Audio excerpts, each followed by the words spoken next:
We have these international schools where they speak English all day in every subject, math, history, everything is taught in English, and the teachers speak English even between classes. Even in the lunchroom, the teachers speak English with the kids. But none of the teachers in that school are graduates of that school. And I asked one time the director, and the director said to me, because parents are paying a lot of money and they want natives. They don't trust Spanish people to speak English as well as natives do.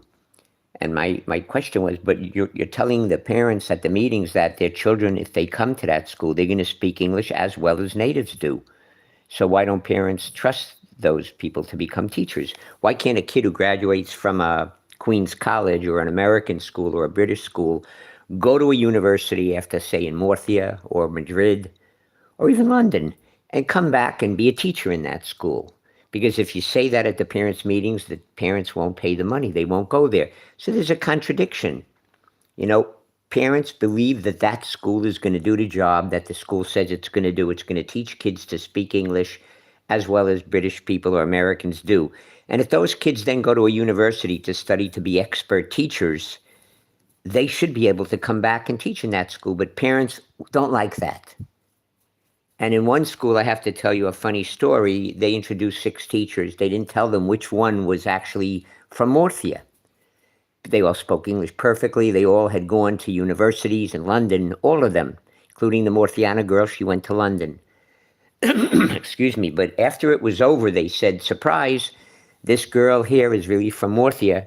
She graduated here 8 years ago. She went to London for 6 years to study how to teach, and she's teaching here. And the parents said, well, we don't want her here because we want only natives, because only natives can, not that they're better teachers. A good teacher could be anybody, but because parents felt that the natives speak English better. They know the slang better. And then the question was, and why are you putting your children in this school if you don't believe the school is going to do the job that they say they're going to do? The best marketing for a British or an international or an American school, really the best marketing is to say at the end of the meeting, surprise, this teacher is really a graduate of this school and you didn't even know it. She's one of the best teachers and her English is excellent. You couldn't distinguish her from the natives from USA or England. That is the best marketing in the world. Okay? I'm Steve Marcus, and what I do is I help British and American schools market. I help them understand the parents, how to get the money from those parents, how to overcome objections and put a sense of urgency into the parents.